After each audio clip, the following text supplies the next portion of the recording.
вечер, односно добре дошли, ова може да го гледате и наутро, не мора да го гледате на вечер. Ние одиме директно во 8 часот денеска. Јас сум Саша Ордановски, ова е третата епизода на Политиканти. Со мене во емисијата е и колегата Боријан Јовановски. Боријан го држиме уште во Скопје, се уште онлайн, бидејќи ако формираме влада во бегалство, мора некој таму да се грижи, не може сите овде во Скопје да бидеме. Баш со вирус цело Скопјето, од што е од воздух, што е, ја не знам што правите тоа по Скопје, како живеете. Па еве како живееме, во петок ја одложивме емисијата, бидејќи ја не можев од кревет да станам, така што се извинуваме за тоа, затоа ја правиме во понеделник во една воредно издание, а следната во петок ќе биде редовна, се надеваме. Да, Дишеш ти чист воздух таму, Боријан, и уживаш, знаеме ние како е тоа. Некој мора овдека да диши ова што горат гуми. Па веќе застудува, шумата се почнува да шара, што е многу убаво.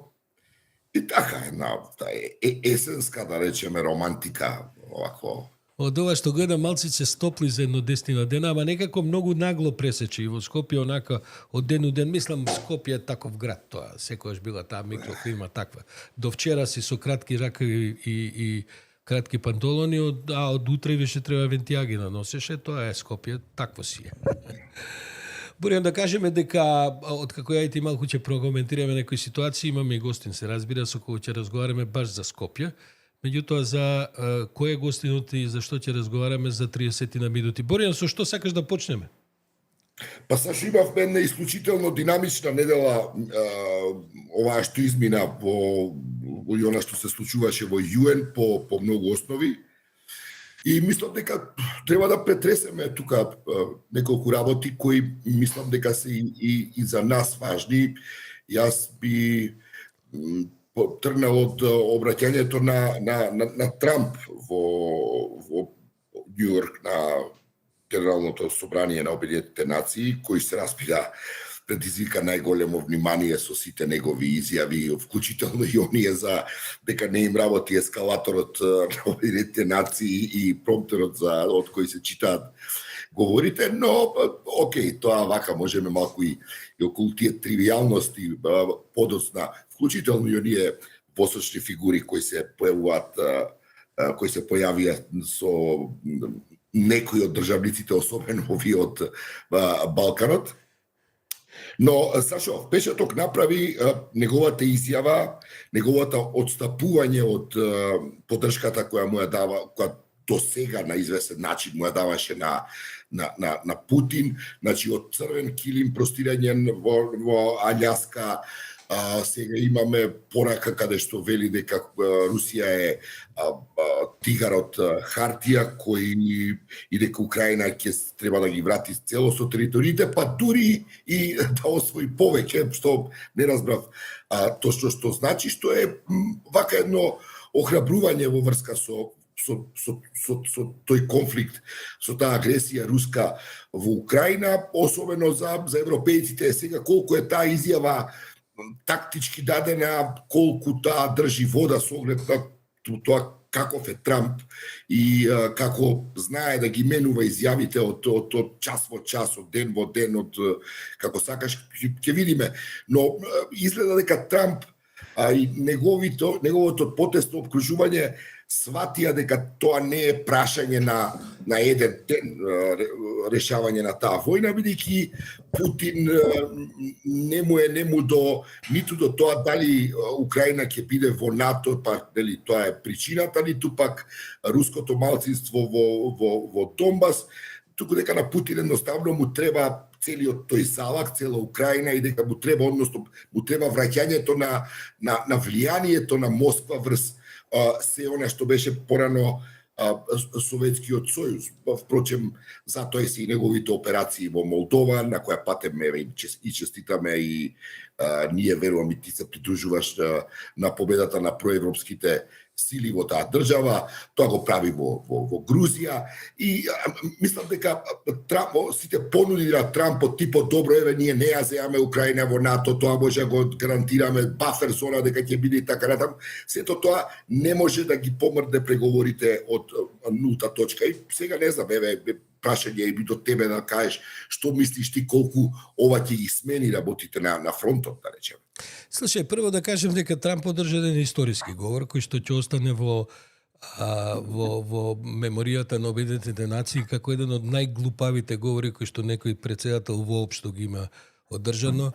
Трамп во целата своја, како да кажем, блескава исламофобија, мизогенија, човекот е расист по политичките гледања, националист, се разбира и така натаму, така што одржен тотално хаотичен говор, може би и затоа што промптерот ова кај што ги читаа говорите, па и затоа се пожелува дека работи, истресе глупости невидени, бидејќи тој и така е со едно многу скромно интелектуален капацитет, ја тоа веќе отворено го кажувам, бидејќи не можам да најдам парче од 3 минути од каде било кога Трамп држи нешто логично, кажува. Значи, тој не може реченица да заврши. Ова во Обединетите нации беше со една полна омраза кон Европа, гледам, му направија факт-чекинг, па едно 3-40 лаги кажани, онака директни лаги, мислам, со една омраза кон Велика Британија, која патем биде речено само што се врати од приемот со кралот и така натаму. Го изнавреди, нели, како што треба градоначалникот на Лондон. Овие му вратија дека толку глупости кажал што не мислат дури ни за сериозно да го сваќат, па затоа не му ни одговараат. Ова се го кажувам како еден контекст во кој што кажа и овие неколку реченици за Русија. И јас би советувал ништо сериозно да не се разбира Трамп кога говори, бидејќи тоа е ова попладне. Што ќе биде до 3 сабајле не знаеме, а у 5 сабајле сигурно нешто друго ќе каже и така натаму, но тоа што го каже отприлика ова што ти го велиш. Меѓутоа има нешто друго што е структурно битно кога ќе се погледат последните 10 дена, 2 недели околу Трамповата политика за Русија. Прво таму очигледно дека оној Стив Витков, овој другар му што продаваат плацеви заедно цел живот, нега од Real Estate-от, кој што инаку главниот преговарач на Трамп за Русија, за руско-украинската војна и патем биде речено и за Газа е главниот преговарач, него повеќе го снемува некако. Работите како да ги превземаат овие што се малку постручни. Марко Рубио, кој што по друга страна министров за надворешни работи на Америка се покаже како тотален бескичменјак. Мислам, тоа е човек кој што ќе остане забележен во историјата по тоа како апсолутно, онака шокантно ги смени сите своји ставови за да се додвори на Трамп, иако во јавни прилики он е највоздржан од додворувањата. Ова друго екипава што има околу него по разноразни други министерски места, тој срамота да се гледа, мислам, пошто имаат и живи преноси од седниците на целиот тој кабинет што го има и така натаму. Она што е забележливо е дека Трамп каже една реченица, тој не рече дека, тој прво рече дека Украина е можно и да победи у војната со Русија, што е прв пат такво нешто да изјави. Ги охрабри европјаните да им помогнат на украинците да ја победат Русија, што за Трампови прилики е исклучително прогресивно гледање, бидејќи нели он секако не мисли се меша во тоа. Ако тоа значи дека барем помошта за Украина војна нема да ја одолговлекува и стопирите, и тоа е доволно, бидејќи имаме со еден непресметлив практично човек работа во кој што не знаеш што ќе донесе денот, што ќе донесе ноќта. Во говорот трашкаше глупости за ескалаторите, за мермерените подови. Он да ти конкурирал да го реновира, да ја реновира зградата на Обединетите нации пред 20-30 години, која беше у Real Estate, го одбиле. Сега го коментираше терацото. Немало во Обединетите нации немало мермер, него имала терацо и тоа како тоа било смешно и така натаму. Еден крајно нелогичен, неконзистентен говор, салата остана у шок, немаше дури ни смеења, знаеш, кога пред 5 години кога збореше во првиот мандат предизвикуваше и разни смеења. Сега неколку пати се обиде да биде духовит, најде на една тотална штама. Нема никакво помрднување во однос на Газа и на Натањаху, што е исто така важно. Во секој случај, ако се подвлече линија за Украина, ова е голема промена што Трамп ја прави во однос на Украина, но тоа е резултат на неколку фактори, мене така ми се чини, Боријан. Прво е резултат на фактот што се случува на фронтот. Практично руската офанзива се распадна. Они освоја некакви тривијални неколку десетици квадратни километри земја, што е речиси ништо. Покровск го освоија, па го изгубија. Сега од нашите гледачи, ја не знам што уопште им значи Покровск, но тоа е едно место кое рускава голема армија не може, цела година не може да го завземе. Таму нема иначе камен на камен останато, ама е некакво чвориште сообраќајно, бидејќи патно и железнички тука се пресекуваат некои линии и така натаму, и тоа не можат. Украинците вратија голем дел од тие територии.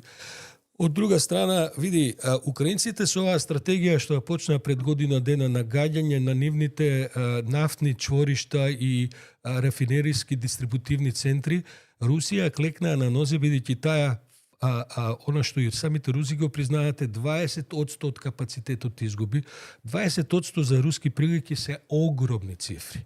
Веројатно и повеќе од тоа е изгубено во смисла на можност за рафинирање, за извоз на нафта и така, бидејќи тоа е Русија. Русија е една голема бензинска станица. И ако и дигнеш у воздух две од црпките од кои се точи бензин, можеш да замислиш кои се ефектите врз целата економија.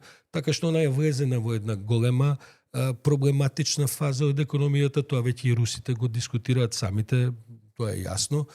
Влезена е во оваа воена фаза кога нема изгледи дека нешто може да се мрдне. Чека да дојде зимата. Зимата е наводно, туку редовно е период кога стивнуваат воените дејства заради климатските околности и така натаму. А Путин се обидува да провоцира наоколу пред се Полска, европскиве земји, Естонија и така натаму. Иако не принцип ја понекогаш се шегувам, Русија сега не би можела Лихтенштейн да го нападне. Едноставно нема со што. Тоа е се истрошено, не знам, од тенкови, авиони до... Добро, не го говорам ја ова за да ја подценувам Русија, меѓутоа таков дебакл како што Русија доживеа во последните 3,5 години со војната Украина, тоа не е забележано. Не знаеме што ќе биде понатаму. Заради таа промена на кругот на луѓе кои што го советува сега Трамп и кои што со тек на време изгледа баш ка на Трамп не му успеа личните односи со Путин. Путин 2% го множи.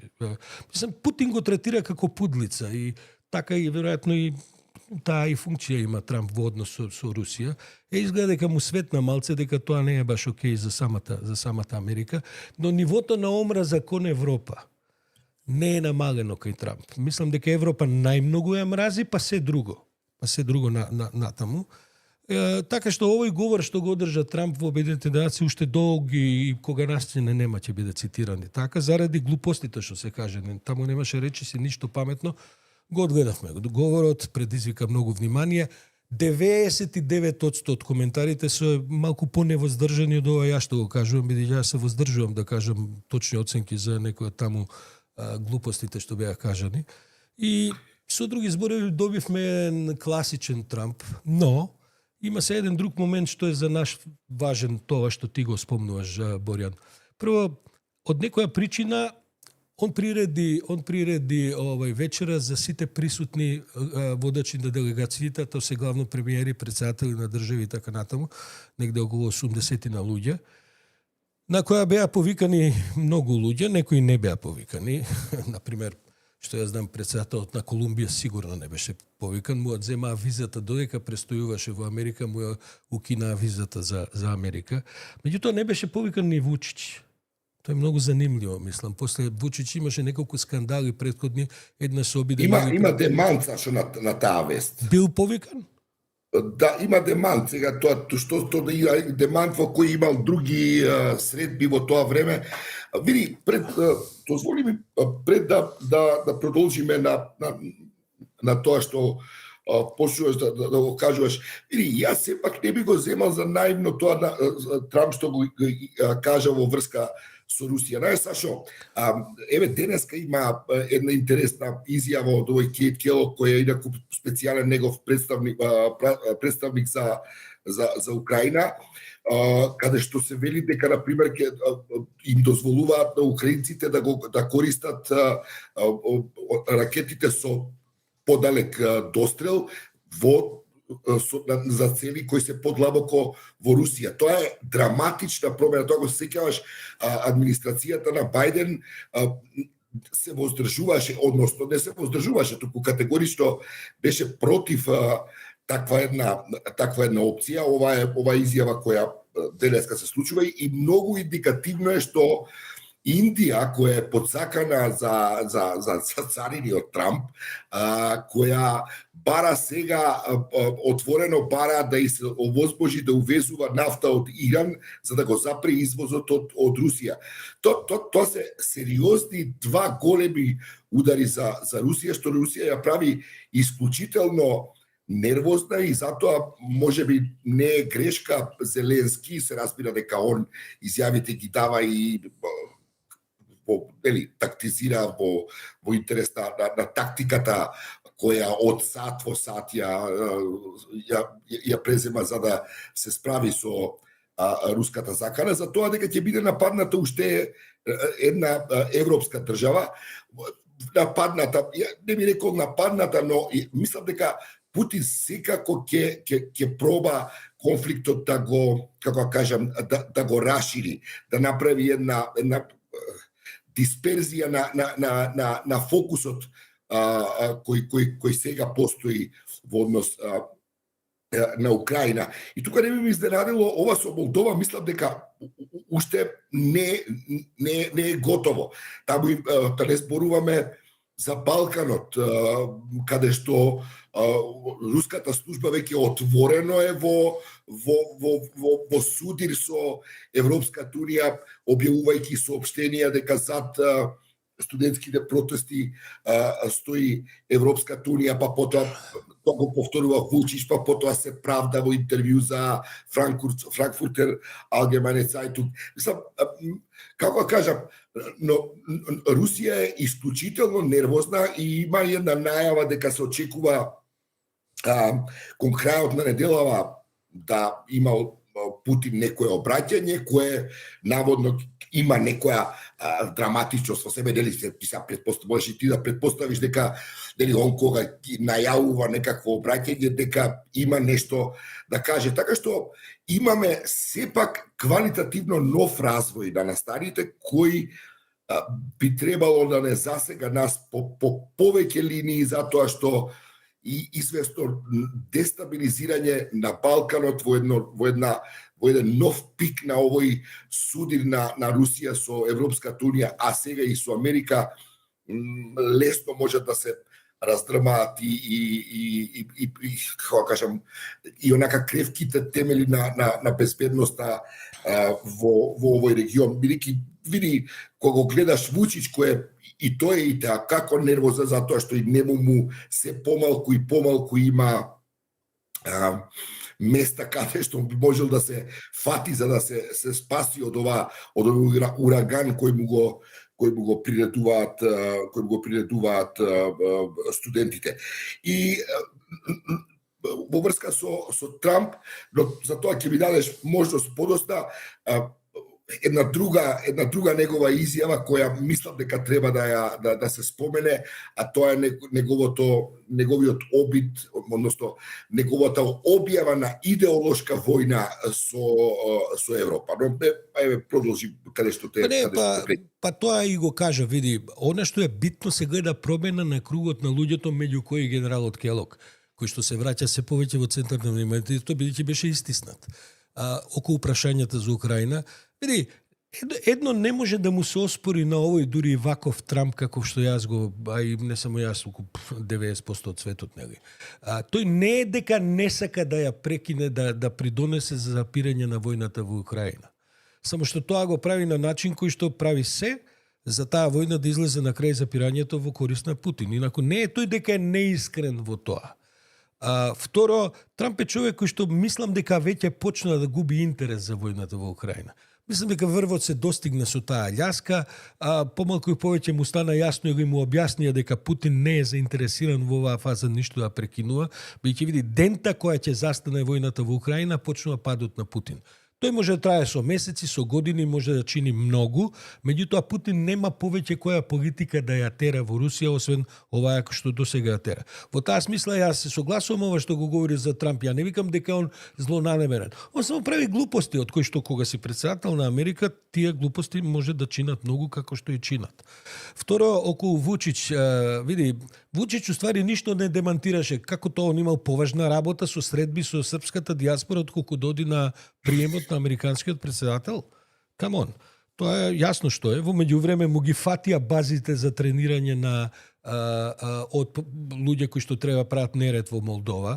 Дури беше принуден двајца да уапси, двајцата уапсени срби инструктори, а таму иначе има руси инструктори. Овие што тренирале 70-80 молдавци за да се вратат во Молдавија и да прат тие иначе како се вратија во Молдавија ги поапсија. Така што овие двајца што се уапсени, тоа се советници на претходните министри на Вучич за одбрана, за внатрешни работи и така натаму. Значи го фатија, како да кажем, 10-10 и немаше што друго да прави. Он вика, тоа не знам ја, тоа граѓански организации, цивилни иницијативи.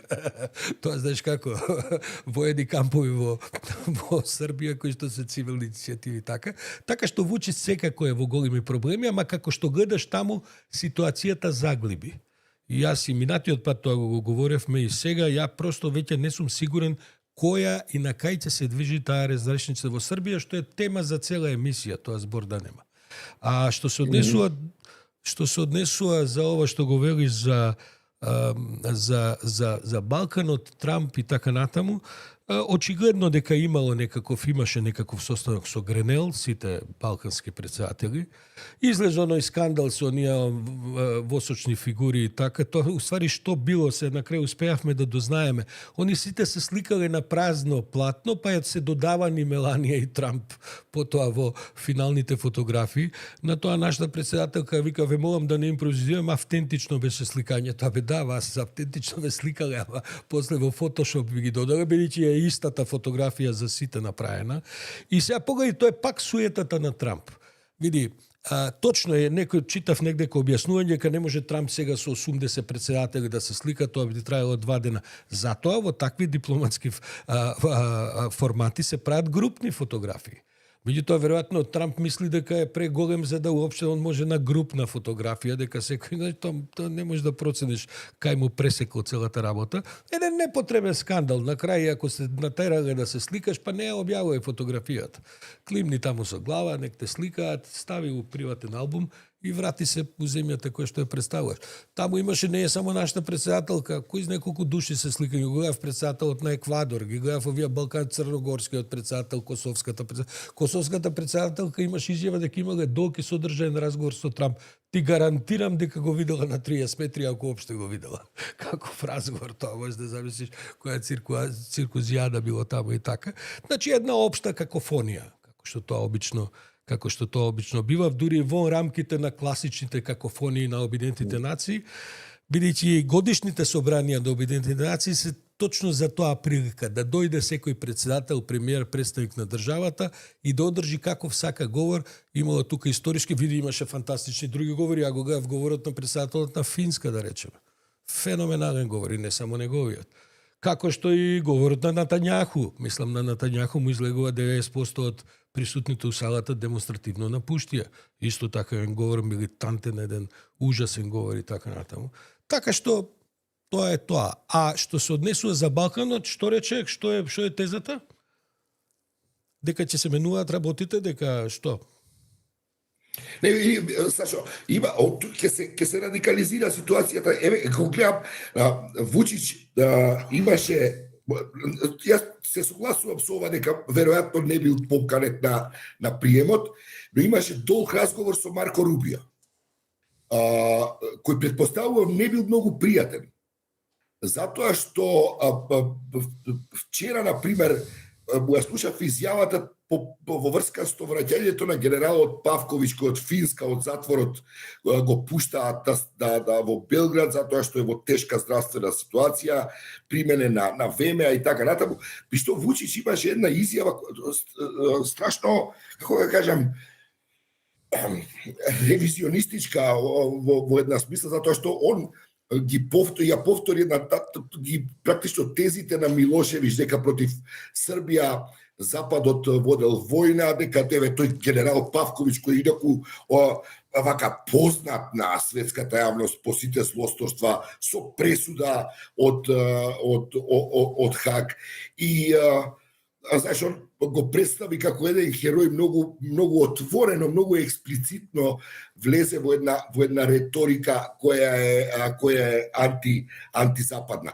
Така што по она пробивање на тие операции во Србија и спремањето на специјалци кои ги учеле овие агенти како да пробиваат полициски кордони за да се организираат протести во Молдова, кои патем ќе видиме да можеби вечерва или утре ќе бидат организирани.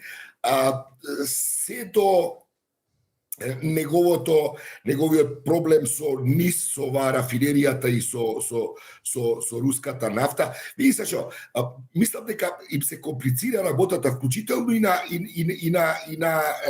на Орбан, и на Вучич, и на сите овие кои нели беа во тој некој фамозен Вучич има една предност. Има една предност над Орбан и така натаму. Во Србија нема очигледна алтернатива. И затоа целата, дури, се ова точно што го говори, што има големи проблеми, но ниту Рубио, ниту европјани, ниту не знам кој, немаат уште дефинирано добро. Ако не е Вучич, кого поддржуваме? Бидејќи на другата страна стои еден конгломерат на разноразни отпораши, тоа е сега веќе над 50% од значи, тоа е сега, ми се чини, во апсолутно мнозинство, барем од тоа што го следиме, во однос на поддржувателите на Вучич. Меѓутоа, таму нема ниту фигура, ниту политичка иницијатива, ниту партија. Има едно магловито студентско движење за кое не знаеме што точно ќе извади, ќе изнедри како платформа. Тоа сепак ќе треба да дојде до некакви воорени избори, не знаат кого да поддржат, бидејќи се уште не се знаат ни листи, ни кандидати, и тоа го држи Вучич се уште на површина. Кога би имало, тоа знаеш како ти е, тоа ти е како кога во Македонија ќе се рушеше Груевски, а да не постоеше Заев. Се кого ќе поддржиш? Шарена револуција, овие ја организираат, онија, Петко, Савре, нема лидерство во Србија. И мислам дека наредните месеци, кој год да ги поддржава и тие самите, ќе мора да формулираат. Тоа истото се случи со Милошевиќ кога паѓаше. Тога се направи големата здружена опозиција, во која што влегоа од Вук Драшковиќ до Џинџич и се што, како што и сега има и се што. Меѓутоа решија се да прогледаат на сите спротиставености и да се сконцентрираат на рушењето на Милошевиќ. Но имаше јасно движење со лидери. Па потоа, кога падна Милошевиќ, се формираше тоа што се формира, се отиде на избори и така натаму. Односно, Милошевиќ и падна и тоа сега го држи Вучич. Нема кој е против него јасен. Тоа е она што него му одговара. Не, во овој тука не може да се согласиме. Мислам дека за прв пат по изминатите неколку недели или месец дена имаш многу експлицитни пораки од Брисел и од Вашингтон кои апсолутно му ставаат на знаење дека онија губи поддршката како кредибилен лидер. Но да, се согласувам со тоа дека тоа студентско движење е на какафонија општа идеолошка која не носи ништо известно. Таму има и многу пострашни од Вучич. Во тоа движење има глава да те заболи. Таму има многу пострашни од Вучич во своите идеолошки и историски погледи, идеи за што треба да биде со Србија, со Косово, има многу пострашни од Вучич. Но тоа е така секогаш кога се прави широко движење за рушење на некој. Добро, кажи ми сега за периметарот, што мислиш за Вучич, на Орбан и за овој Фицо во Словачка, како е со Трамп кој вика се авсите прекинувајте со нафтата од Русија, а Орбан и понатаму и словаците и понатаму тоа го прават. Орбан еве го сега се заканува и со блокада на евроинтеграцијата на Украина и така. Тоа мислиш дека ќе има некаква рефлексија врз таа оска кај нас север југ од Братислава, Будимпешта, Белград и Скопје? Прво, немаме многу време, затоа ќе бидам многу краток. Две поенти. Прво, види, изборниот модел на Унгарија, на Орбан е таков, што иако губи на сите истражувања на јавното мнение, на крај не е исклучено дека може и да освои власта. Бидејќи таму е еден многу чуден пропорционален систем каде што не значи дека водењето, па дури и победувањето со повеќе гласови значи губење на власта. А ова е многу итар и мислам дека ги прави сите пресметки, целиот онака географијата ја владее за тоа Јас мислам лично дека ќе изгуби и дека нема да остане на власт, но не би го подценувал во опасноста дека он е многу вешти, дека на денот на гласањето може да се случи да избоксува на сила или милом или силом, што викаат, резултат кој што може и да му одговара. Тоа е вака една, има до тогаш уште многу да изборите, но треба да се биде внимателен.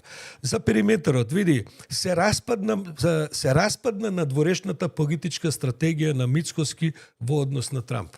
Значи, таа не постигна никаков резултат, напротив, мислам дека стоиме полошо отколку што дури можевме без овој тип на турканици да се слика да биде у периметар и така. Реално останавме на некаков Крис Павловски и останавме на некаков Гренел, зашто немаше потреба 5 пати да се по Америка и да се бркаат по столчиња по Минхен и кај се бркаат за да направат фотографии со DJ Венс, со JD Венс и така. Така што таа е потполно распадната една. Во меѓувреме, Борјан, јас и ти намерно не ќеме да спомнуваме, ма веве да спомнеме, провеа таа вест дека е можно да се затвори американската амбасада во Македонија. Ако памтиш, јас тоа многу одамна го предвидов и види, не знам дали е фейк ньюс, бидејќи подразбира и Белград би ја водела и Босна и Црна Гора и Македонија и Косово со амбасадор во Белград. Меѓутоа, дури и да е фейк ньюс, тоа секпак некако личи логично на оваа трамповистичка визија. Тоа ќе биде ставањето последната шајка на ковчегот на оваа глупа политика што води Мицкоски во однос на ова периметарот на Трамп, на дворече. При тоа, уште тогаш го опоменувавме. Многу е деликатна работата, човекот е непредвидлив, не пумпајте надежи таму каде што не знаете што се случува, напротив, соберете ги сите сили у земјата за да искоординирате заедничка надворешна политика. Тоа и се уште арогантно, осорно Мицкоски не го прави и затоа ќе доживее пораз во однос на тоа како што ќе доживее. Се разбира дека кога ќе се распадне оската Белград, Будимпешта и Словачка, таа е веќе полураспадната. Ние ќе влеземе, да завршам само со една поента која ја не знам која емисија поред веќе ја кажувам. 35 години се боревме да не завршиме во кругот на Босна, Косово, Србија. После 35 години ние онака клекнавме да бидеме дел од маневарскиот простор на решавањето на тие проблеми. Ако нешто сме правиле... Да ти кажам, морам да ти пренесам од една, нормално, мислам, не можам, морам изворот да го заштитам, но сериозен дипломатски висок извор кој вака не е, ќе се обидам да парафразирам, не е Бугарија проблемот за нашите евроинтеграции, туку Србија која ќе инсистира Македонија да ја држи се додека незината, се додека тие се закочени во тој процес. Имено. Дека тоа е многу јасна проценка. Ова го кажувам за една амбасада на западна голема сериозна земја која има таа анализа и мислам дека тоа стои така. Во меѓувреме се разбира, ние ќе се занимаваме со, ќе бркаме не знам вештерки по не знам каде, но тоа е така и ова се согласувам дека целата борба од почетокот на 91-а и на Глигоров и на сите, па ако сакаш и на она ВМРО во тоа време да отстапиме од таа матрица на Белград и неговиот обид да не држи во неговата сфера на влијание против како што Путин го прави со овие од бившиот СССР, за жал никако да успееме да избегаме од тоа. Инаку само како информација помина многу незабележано, но мислам дека не е случајно што Александар Николовски како министер за транспорт и врски го откажа подпишувањето за некаква соработка, не знам точно кој документ, но во врска со соработка за развој на коридорот 10 со образложение дека во Србија постои политичка нестабилност. Доста штуро образложение зошто е не заминал на подпишување на тој договор, но мислам дека тоа е случајно заради најновиот развој на настаните на оваа геополитичка... Се согласувам, ама при тоа не пропуштија да го испратат подпредседателот на владата на воената парада во Белград. Што бара таму Македонија? Може ли некој во првиот ред седеше заедно со низа други од овој српскиот свет великодостојниците? И при тоа владата не издаде ни официјално соопштение, ние сега не знаеме во кој капацитет беше Стоилковиќ таму. Приватно, како подпредседател влада, како член на Советот на српскиот свет, како македонски политичар, како да кажеме, на тотално, а од друга страна откажуваат подпишување затоа што некој им дигнал прст и им рекол, слушај, ама се играте бидејќи ова таму ќе има голема разврска. Борјан, ајде ние да продолжиме со овие теми во наредните.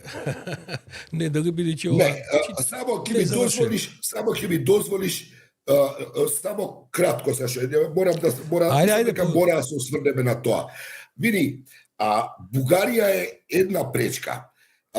Прво, не можам да разберам резолуцијата која ја предлага СДСМ за некакви црвени линии, одстапувајќи од она што СДСМ како влада го освои со барањето македонскиот да биде службен во ЕУ, а издействувано е подпишување на Фронтекс уште 2022 година на македонски јазик, значи не можам да ја разберам ниту поентата, ниту пак тајмингот за тоа.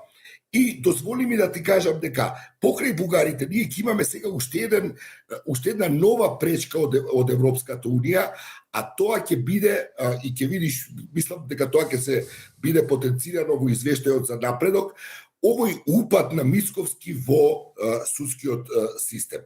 Неговите изјави од типот пресудата за онкологија е, не знам, 2 години, премиере, како ја коментирате, тоа новинарите прашањето па е друго два, при што он вика, мене ми се гади од тоа. Абе нарача ни се тие прашања нормално, за да каже дека му се гади. Анализирал пресудата, обвинението и така, мислам, редица на други, една толку непристојна, како кажам, една толку дрска изјава во однос на судството, тоа, второ, оноа негово, не може они да имаат високи плати, не им давам пари, а они имаат толку ниска товерба. Прво, тие пари, морам да кажам дека не се само за плати, туку се за цел сет на судските потребите на правосудниот систем, вклучително и реформите кои треба да се прават во судството. И во таа смисла, он има една очигледна интенција да направи посериозен упад, односно да ги застраши судиите и обвинителите. И морам да кажам дека сум крајно разочаран од интегритетот на, да речеме, на советот на суди, или како се вика на сдруженијето на судиите, кои доста, како кажам, едва и како плашливо некако изреагираа на некои од изјави, не опфаќајќи ни малку од она што навистина требаше да го пратат како порака за тоа дека премиерот и извршната власт немаат врска со судската власт и како таква извршната власт нема зошто да се меша во тоа. Сега да знаеш, покрај отстапувањето во заедничката надворешна политика која ќе биде потенцирана во извештајот на Европската комисија, упадот негов во судството и неговите изјави во таа смисла исто така ќе отворат нов фронт, и во таа смисла имаме повторување на сценариото од времето на Груевски, кога од името практично станаа потоа куп сет на проблеми кои реално ги блокираат нашите европски интеграции, а најмалку името или не знам, или односите со било кого. Така што таа агенда, особено на оние кои го поддржуваа Мицковски и беа против договорот со Софија, дека ние можеме, еве, не ни треба Софија, ние ќе ја донесеме Европа дома, еве се гледа колку таа Европа доаѓа дома, и очекувам во наредниот период со разни спинови да се подгрева таа атмосфера против обвинителството и судството. Се разбира далеку сме од тоа дека обвинителството и судството треба да се правда, но е крајно ниту принципиелно, ниту политички коректно, ниту по било која основа тој тип на упади кои што ги прави премиерот, а мислам дека тоа не го прави случајно. Боријан, јас следниот петок си резервирам правото да се навратам на овие прашања што ти ги зборуваш, бидејќи сепак треба и гостино да го вклучиме, малку и ќе претераме овој пат со времетраењето, па тогаш и ќе објаснам што е оваа резолуција што СДСМ ја нуди и така натаму. Тоа е една интересира да чуеме тебе. Тоа е исто една импровизација, да една СДСМовска импровизација, но кога имаш импровизација од надворешна политика од другава страна, така што се судрија два концепти на импровизација, мај да речеме следниот петок ќе ги коментираме. Ако ми дозволиш да го најавам гостинот? Повели Сашо, јас. Со нас во студиото е господинот професор Горан Марковски, еден од 16 кандидати за градоначелник на град Скопје. Професоре, добро вечер. Добро вечер, благодарам на поканата. Моравте да не слушате, ја и Борија малку одложивме, викенд продолживме, па не можеме се да збориме. Инаку се разбира, со задоволство ве каниме на разговор во ова наше студио, бидејќи во неделите што следуваат ќе се обидеме да поддржиме што повеќе независни кандидати или кандидати на мали партии, така натаму, биќе овие големи ви имаат доволно внимание. Ајде да тргнеме од ова. Ја не знам камерата дали ја фаќа оваја да кажем мало памфлетче кое што го држам во рака. Вие сте избран за кандидат со број 128. Ќе објасните што е ова 128, бидејќи за градоначелник трчаат 16 кандидати. Да, колку повисок број, толку шансите се поголеми. Се шегувам. Значи, тоа е една многу чудно решение во изборниот процес да сите кандидати за градоначалници во сите општини на Македонија се влечат од броевите им се влечат така што секој од нив добива реден број независно од тоа колку ги има во соодветната општина или во градот Скопје. Значи има некаде бројот колку што е вкупен, можеби некаде дока и 200, наближува до 200, независно дека во Скопје ќе бидеме и повеќе. Во Македонија дока и 300 може да може, не знам точно. Да. И сега е малце чудно. Тоа можеби избунувачко за гласачите, бидејќи од една сега во Скопје на листата за Скопје ќе се појават 16 мина со броеви кои што еден со друг немаат никаква смисла. Боријан, ако ми дозволиш само во неколку реченици, професорот Горан Марковски е декан на градежниот факултет во Скопје. Вие имате уште неколку години до пензија, тоа не е ништо. И јас имам уште неколку години до пензија. Барем оваа формална. Се решавате да прифатите кандидатура поддржани од еден број на разноразни независни иницијативи и така натаму, да трчате во нивно име. И од она што гледав последни некакви анкети и така нешто тој се објави, вие сепак спаѓате во кругот на оние веројатно 5 мина од овие 16 кандидати кои имаат сериозни шанси да се надпреваруваат за втор круг. Добро, сега ако ми дозволите првото прашање, јасно е дека двајцата главни кандидати се овој на СДСМ, се извинувам, оваа на СДСМ и овој на ВМРО ДПМН. Влегувате во една трка во која што тоа се влоговите и тоа се да речам релативните. Зошто се кандидирате? Да, потполно свесен за политичката и општествената состојба во која што се наоѓаме, дека партиите имаат неприкосновена моќ во нашево секојдневие. Меѓутоа, од друга страна, верувам дека е дојдено крајно време тоа да се смени. Некој треба да почне со кршење на мразот.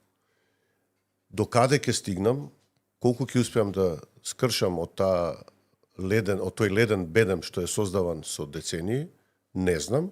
Меѓутоа, во секој случај, на оние што ќе бидат после мене, ќе им биде многу полесно да дојдат до целта.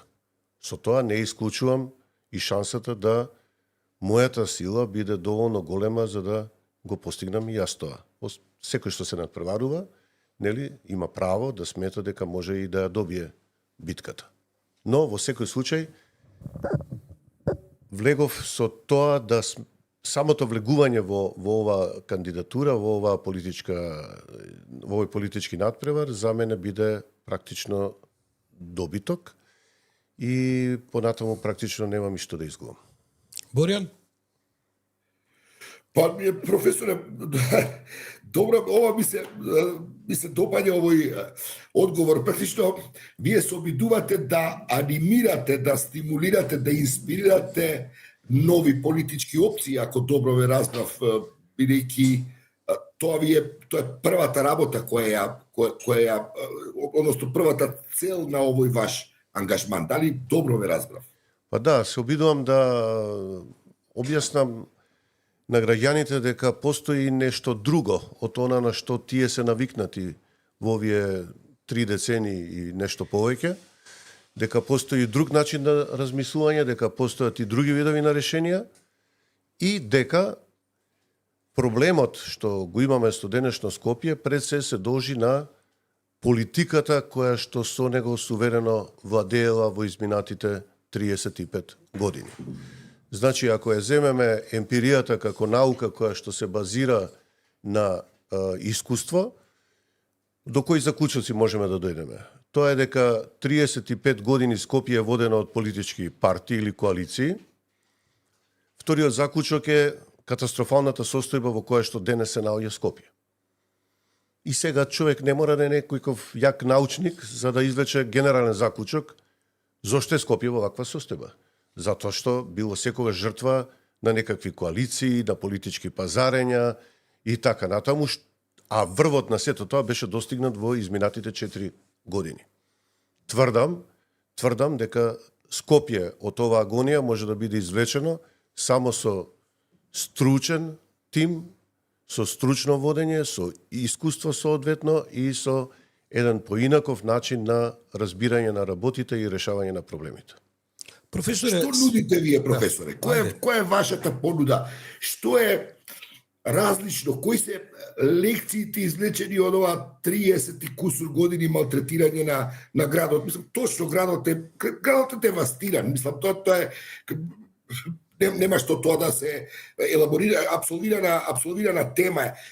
Што мислите дека е решение? Прво нудам независност.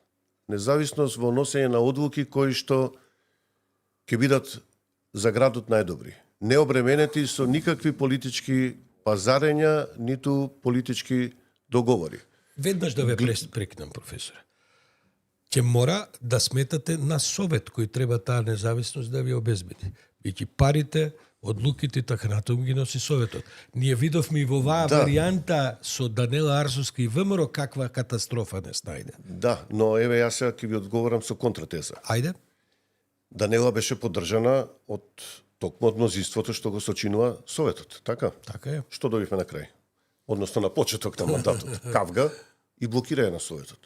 Која е гаранција дека ако градоначалникот биде избран од партијата која што ќе има мнозинство во советот, дека повторно нема да дојде до таква кавга или до нарушени односи кои што ќе го блокираат градот. Значи, видовме дека нема никаква гаранција едното со другото. Треба да дојде човек кој гради мостови, некој ги урива и постоечките. Колку ова да звучи демагошки, не е, затоа што една од главните задачи на оној што е градоначалник е да управува со процесите за да не ги доведе во еден ќорсокак и да нема излез од Па тоа. вие свесни ли сте колку опасни работи заговарате?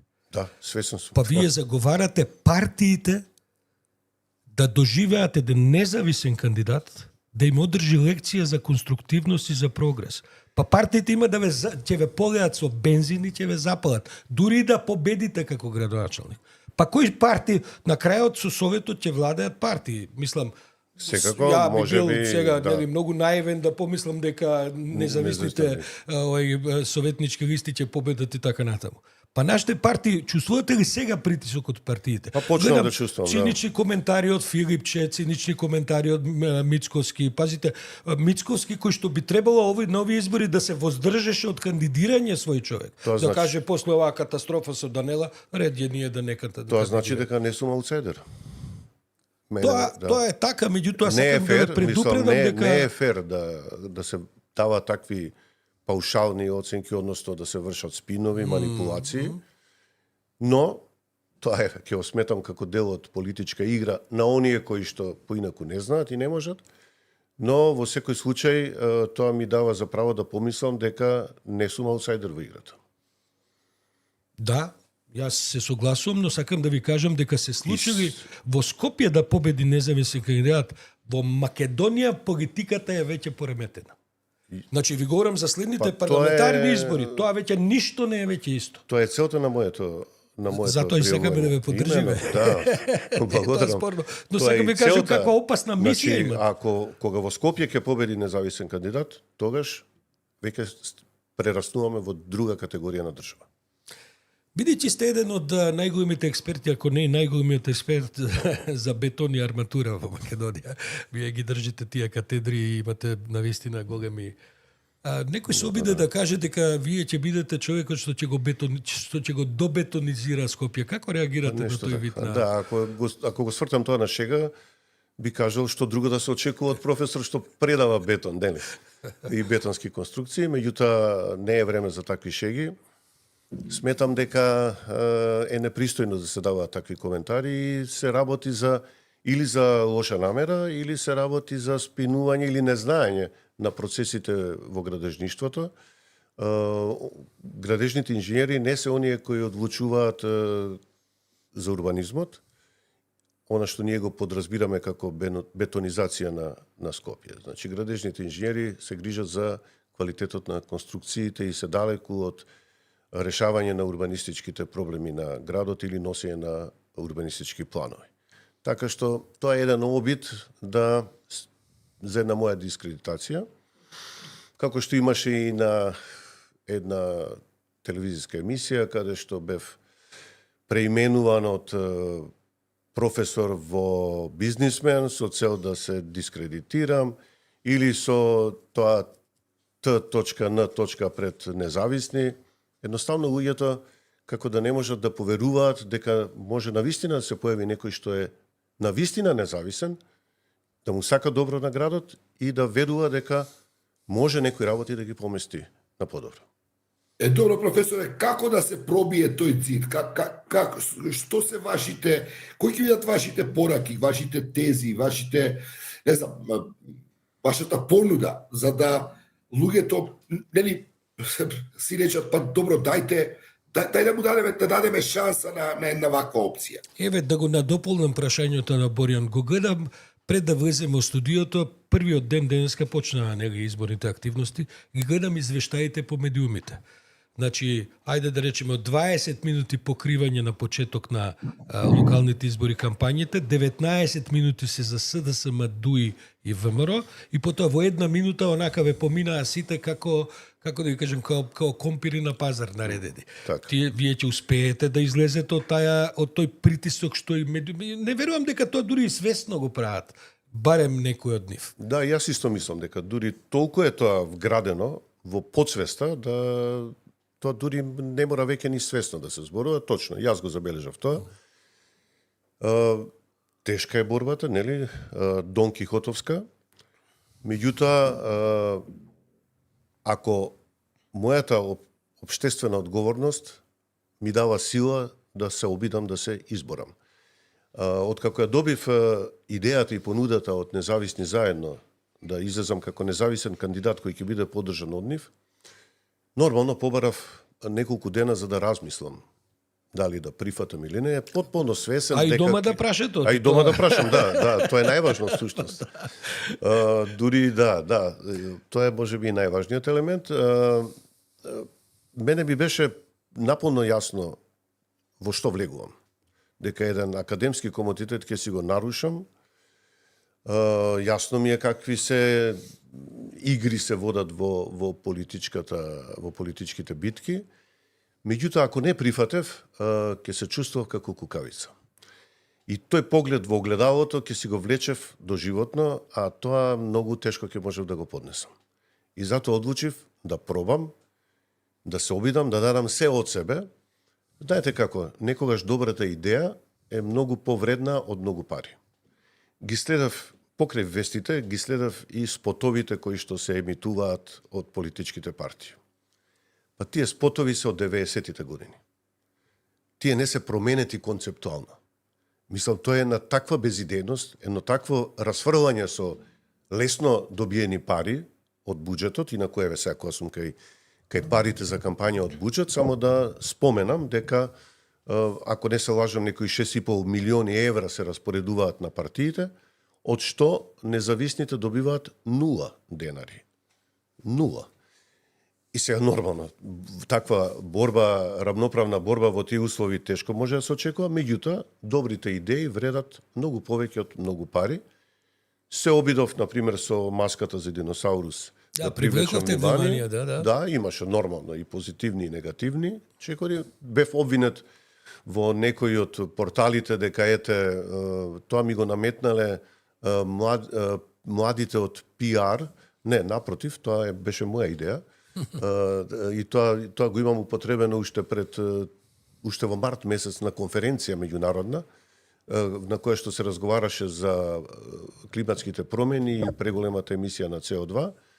И тоа остави впечаток кај многу сериозни научници, маската, затоа што ефектот на можноста од изумирање, ако продолжиме вака да се однесуваме кон природата, се зголемува. Така што, повторно ќе кажам, имаме идеи, имам одличен тим со мене, одличен тим на истомисленици, на другари, кои што исто размислуваат како и јас, и се надевам дека ќе направиме одреден исчекор. И првиот чекор е чекор кон целта. Не ми одговоривте на моето прашање. Што ќе понудам? Ајде, еве сега ќе ви одговорам, простете. Значи, од покрај независноста, што е многу важно во наши услови, затоа што пред некој ден прочитав дека веќе е направен коалицијски договор кој каде ќе биде директор во кој јавно предпријатие ако се добие градоначалничкото место. Што ни кажува тоа? Значи, тоа нема стручност. Значи, имаме политички пазарења. Еве кон што не доведоа тие. Второто е стручност. За себе имам 40 годишно искуство во областа на градежни инфраструктурни проекти и објекти. Не ми треба време да ги учам по имите. Не ми треба време да научам како се доаѓа до квалитетен проект. Колку е време потребно за добивање на квалитетен проект. Кои се фазите потребни за нешто се изгради, за нешто се осмисли. Тоа веќе го имам зад себе. Сепак треба да одговорите, мислам, од вас се очекува, окей, сите го предпоставувам дека го ценат, ја ценат вашата биографија, CV-то, вашата заложба како независен да се афирмирате од тие партиски мастодони. Но, видите, кој е концептот за ѓубрето? Кој е концептот за воздухот во Скопје? Кој е концептот на Скопје да му се даде на суштина, дух на една метропола, кој, како што знаете, недостасува и се повеќе личи на едно огромно предградие кое практично нигде не завршува. Токму така, значи тоа е продолжение на ова што го зборувам, стручноста и пристапот на решавање на проблемите. Не само популизам, нели? За сите овие проблеми не сакам да кажам во програмата, бидејќи тоа многу политички ми звучи, значи за сите овие проблеми има предложени многу сериозни решенија, се разбира, во одредени области, завршниот збор ќе го имаат оние лица кои што се постручни во таа област. И за тоа ќе се залагам.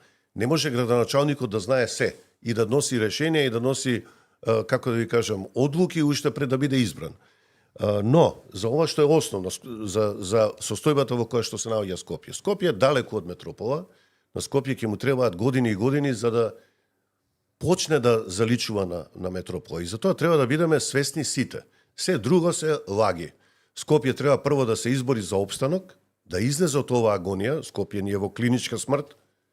Ние треба да го освестиме, да му внесеме енергија, да му дадеме простор да дише, да му обезбедиме вода за пиење, па дури тогаш да зборуваме за некои понапредни решенија. Но како и да е. Значи, загадувањето во Скопје потекнува од 4 основни извори. Тоа се сообраќајот, тоа се депониите, тоа е индустријата и домаќинствата кои што користат разни суровини за загревање. Анализата која направив со дел од тимот кој се занимава со такви анализи, покажа дека загадувањето во Скопје во зимно време е толку изразено затоа што волуменот во кој што се задржуваат частичките во зима е 20% од волуменот кој што е во летно време. Значи, ние и во лето имаме големо загадување, меѓутоа, благодарејќи на високата температура на воздухот и неговата разреденост, волуменот во кој што частичките се наоѓаат е 100%, а во зимно време тој истиот волумен е 20% и плюс тука се додава она што и произлегува од грејењето на домаќинствата. Единствено решение за загадувањето во Скопје од индивидуалните објекти, а тоа е најсуптилниот проблем. Она што од сообраќајот ќе се реши со електрични возила, електрични автобуси и електрични такси возила. Исклучиво електрични. Она што е Како електрични возила, како ќе возиме електрични возила, од кај ни пари за електрични возила, професоре, мислам да бидеме реални. Кому? На таксистите? Или не, значи, мислам на такси возилата. На Па такси, и за затоа нив што ќе треба видите, и дајате пари. најголеми загадувачи се автобусите и такси возилата, бидејќи тие цел ден се движат из градот. Ние одиме до работно место и се враќаме назад. 8 часа, колку и да се, автомобилот стои, не работи. Значи, процентуално, таксистите и автобусите, ако ги решиме, да не загадуваат, голем процент од сообраќајот. Добро, што правиме со загревањето, рековте? Загревањето.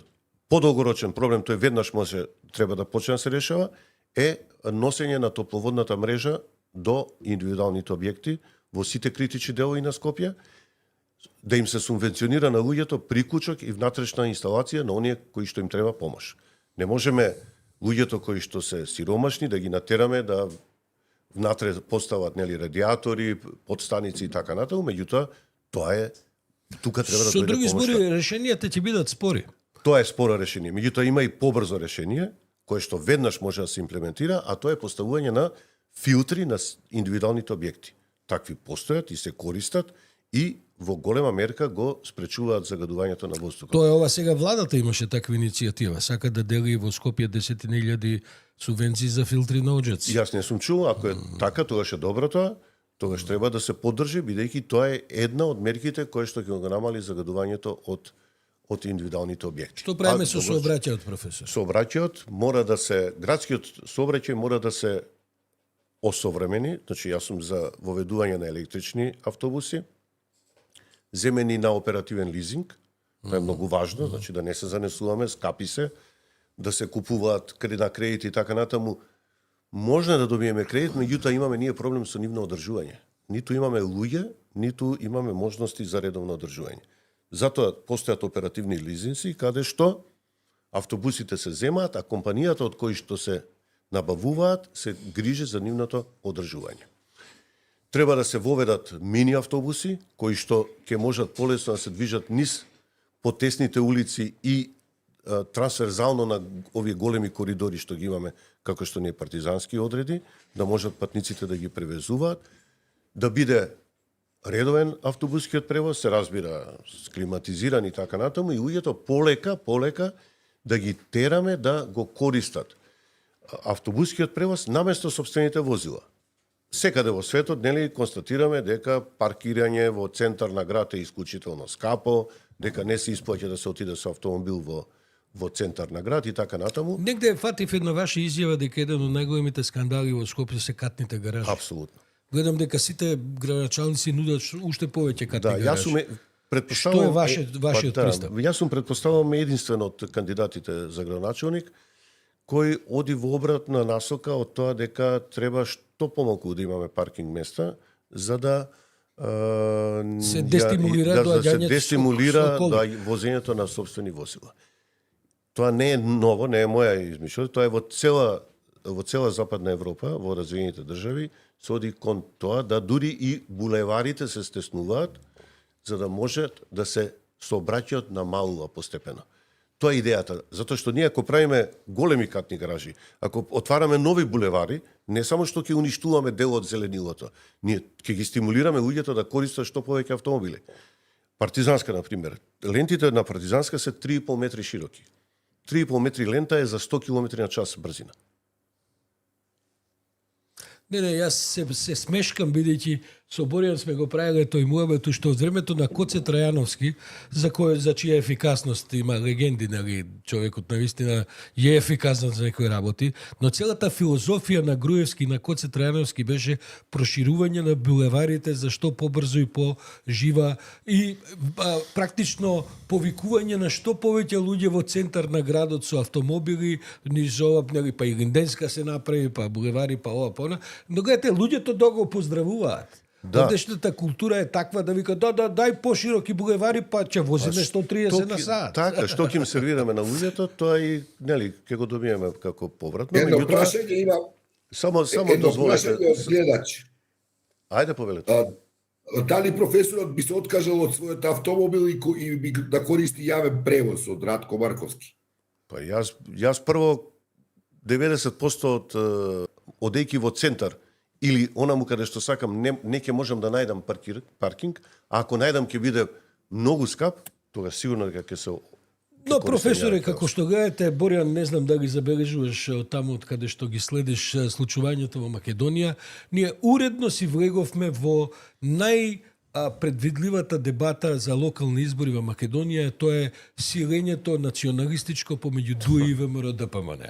Значи, ние сега уредно ќе си влеземе во приказните за орлите, за ноктите, за како беше ова, за кучињата, за не знам овие лаеле, овие не знам за зајаците и така натаму. При тоа не умираат птици во зоолошка градина. Така што гледам дека двете партии онака повторно се влегуваат во филмовите кои им даваат резултати. Ова се вие што го дискутирате, никој нема да води дебата за тоа ни требаат ли катни гаражи или не. Туку сега повторно се наметнува дебата за орлите, за лавовите, за едно за друго, тоа што ни се случува со децении наназад. Денот после изборите ништо тоа нема да важи, ама до тогаш ќе има и тепачки по автобуси, ќе има деца ќе се тепаат по автобуски станици. Значи тоа сме го виделе тоа сценарио во 100 изданија до сега, ја не знам како ќе се носите вие со тоа? Што ќе правите сепак како независен кандидат? На крај ќе дојде некој да ме праша. Што е кампањата ваша? Што ќе биде кампања, основата на вашата кампања, професоре? Овака основата на мојата кампања ќе бидат средби со категорија граѓани кои што се заинтересирани за промени. Средбите се наречени на час со професор Марковски, ќе се држат на различни локации во градот. Ќе има прво на секој од тие часови ќе се разработува тема која е општа за Скопје, за развојот за Скопје, за визијата за Скопје. На Скопје му треба документ за визија. А втората ќе биде за локални проблеми или еден од локалните проблеми во местото каде што ќе се држи часот. На часот има Ајде за визијата прво. Ајде прво за визијата. Која ќе биде вашата насока за таа дебата? Што ќе сакате да добиете од вашите соговорници, вашите граѓаните, вашите потенцијални гласачи? Која е рамката на визијата? Еве, така да кажам. Што ќе сакам да добијам? Па нема да очекувам да добијам нешто. Јас само ќе сакам да им објаснам како можеме да дојдеме, односно да дојдат до поквалитетно место на живење.